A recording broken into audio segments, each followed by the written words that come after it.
Kasi bisperas ng piyesta ngayon dito, no? Nagtatayo na sila. So, dito yan, no? Ayan, dami na dito. Ayan, mga boss, oh. May nakadami ng may bili rito. Yung mga nagtitinda dito, mga boss, saan lugar nang gagaling yan? Mapapansin nyo.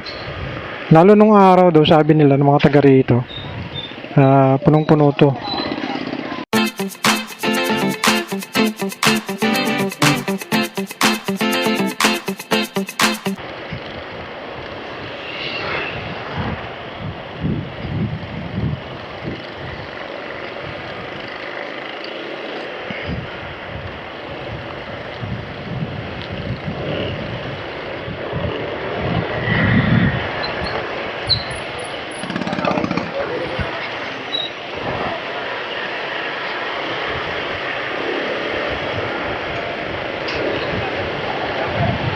Ayan na mga boss, makikita nyo yung mga stall na nandyan.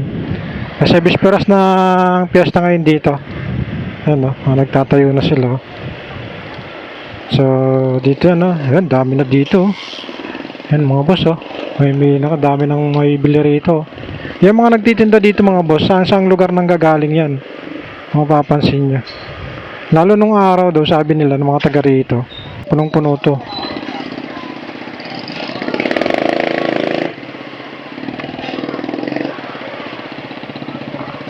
Traffic na. So, dito lang yan sa Sigara Street, Pulilang, Bulacan. Yan, tatagpuan nyo tong enforcer.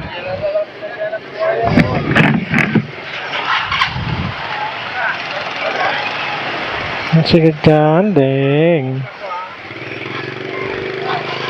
Maraming tinda mga boss, So sa gabi buhay na buhay to, hanggang doon liliko ko tayo doon. Marami yan. So tingnan natin kung magkakasya. Marami titinda Sari-sari yan mga boss. So dito niya natagpuan. So liliko rin tayo kapag ganun. Makikita nyo marami pa yan.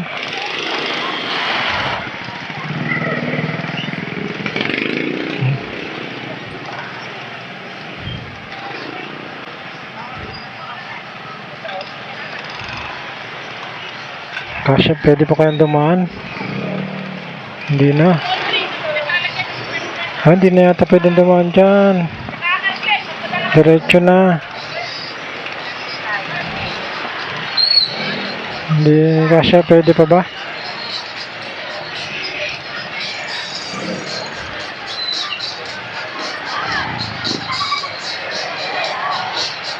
Pwede pa kaya?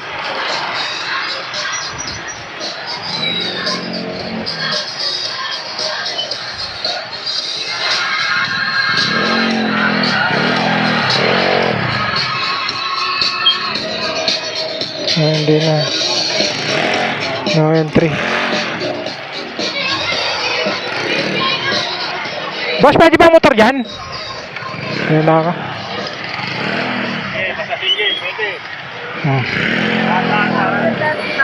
Thank you. Ayan mga boss, puno na ng titinda rito. Daming tao. Traffic na pala rito. Ayan bukas kasi yung kapistahan dito mga boss. Ayan makikita nyo. Dami ng tao rito. Marami kayong mabibili ngayon dito. So ayan, may mga basahan, bag. Ayan may nagtatayo pa ngayon dito. Dito may mga laruan ayan sari-sari. Ayan nagtatayo ng tent.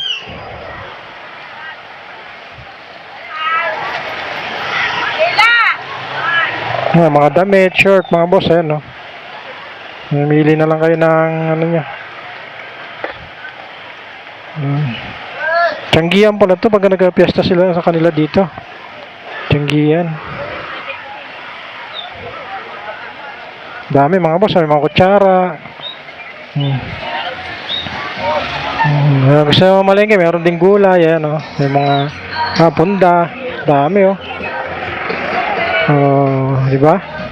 May mga bedsheet. May mga pagkain, sari-sari mga boss, pabango. Dito naman mga kitchen appliances, ayan dami. May mga case ng cellphone. Sari-sari. Kaya wala mang hanggang dun to, yung diretso na tapos hanggang dun sa kabilaan mga boss. Yung puno yan. Yan, ang dami oh. Ay, may shawarma. Ayos yun ah. Shawarma. Ito, yung mga cellphone. Ito kasi eskwelahan to eh. Mga ginto, pila, kaya no. Chanelas, yung mga sandals, yan o, 150. Oh, di ba? Pwede.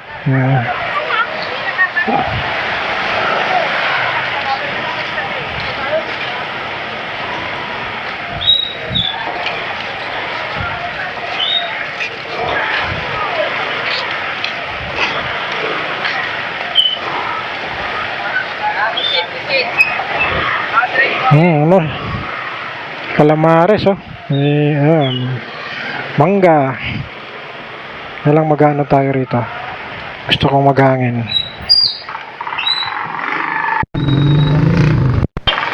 Pero malambot yung gulong ko eh.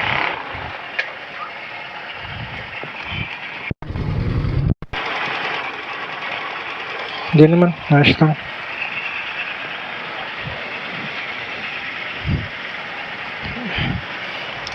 Ang ganda, maghangin tayo.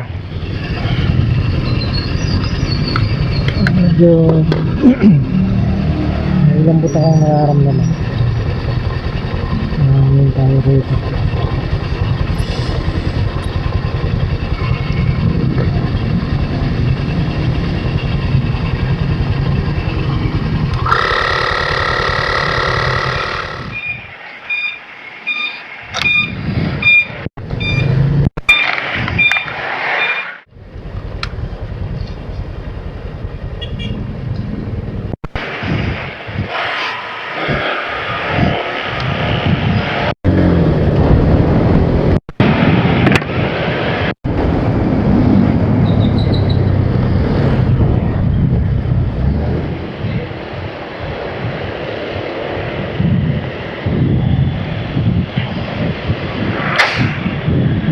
Ulan na naman. Doon naman hindi, may kulimlim pero hindi siya totally maulan. Diba maglaro yung ano talaga, stock ng mababa pa nga to eh, pero okay lang yung sa akin yung height nito. Okay lang. Diba? Diba tumalbog eh. Oh. Yung planong shock na stock kesa dun sa nabili natin Takasago, malaki yung diferensya kasi pagka dumaan ako doon gumaganon yung ano ko, yung gulong ko, kaya naobliga akong lambutan yung gulong ko para lang hindi ako masyadong matagtag kasi ubod talaga ng kunat nung Takasago. Maganda lang yung pag mabigat yung karga, umiangkas ka, yun pwede, pero pagka solo ka lang, hindi ko siya may re-recommend for solo rider yung Takasago na ganun kasi talagang makunat. Ilang buwan ko nang gamit yun, mag-performance ko nang gamit yata yung Takasago na yon, hindi talaga siya lumalambot, makunat. Maganda siya pag may mabigat yung karga mo, nasa likod ka, maganda maglaro kasi yung rebounds nung shock, ramdam mo na maganda yung play. Tingnan mo naman tong stock na nabili natin, no? Galing sa Airblade 160. Maganda yung ano niya, tama pagka dumaan siya dun sa mga lubak-lubak, wala kang mararamdaman na maririnig na tugudugudugudug ganun. Smooth yung lapag nung ating stock na shock, no? Smooth. Ramdam ko talaga yung ano. Oh, di ba? Malalim na yon pero konting-konting sounds lang yung maririnig nyo kasi yung shock absorber na stock talagang magandang gamitin, kaya tumatagal talaga yan. Kaya nga lang syempre yung iba nagkagasa atin pag nasira, napipilitan tayong bumili ng replacement dahil alam mo naman yung presyo pag bumili ka ng stock sa kasa, may presyo yan eh. Kaya yun, napipilit na tayo medyo maghanap ng Although na may magagandang klaseng shock, yung may mga tangke. Kaya lang kasi parang hindi ako masyadong ano sa may tangke. Pero maganda 'yan mga boss kasi kagaya nung gas tank ang nakalaman, mas maganda maglaro yung natawag nating ano, yung pneumatic. Parang ganun 'yan kung sa gamit na mga ano. Meron kasing hydraulic kagaya nung langis yung laman, pero pagka gas tank is pneumatic 'yan, gas yung ano, no? Yun yung pagkakaiba niyan. Sa hangin yun kasi yung gas na nilalagay mo ron sa tangke ng shock, so yun yung nagko-compress yung hangin, so kaya tinawag na gas kasi hangin, no? Gas siya, lalagay mo dun sa tangke. Pero kapag hydraulic kagaya ng mga regular na rear shock absorber, is kadalasan yan is hydraulic, langis yung nandyan. Gaya ng mga shock natin, kagaya itong gamit natin ngayon na pinalit natin na stock, hydraulic yan. Mas marami yung hydraulic rear shock kasi medyo affordable yon kaysa dun sa mga gas tank at saka mga special na rear shock kasi may presyo, lalo pag mga branded, no? Talaga dito yung kalsada rito, hindi ko alam kung kailan magagawa to. Parang kalsada na to dekada ng ganito. Yung masaklap pa kinakayod nila tapos di naman nila sesementohin. Yun ang mabigat.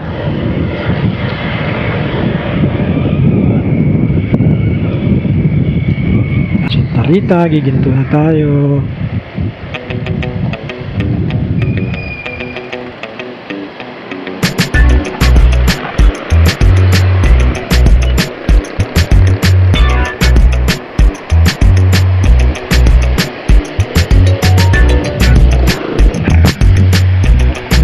Salamat po. Thank you po sa lahat.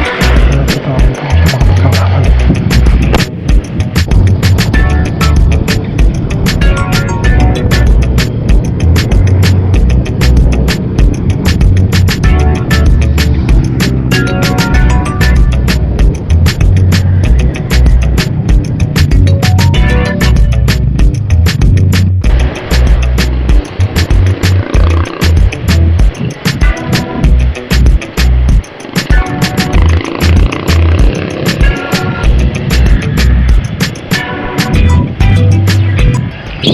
Sabado day.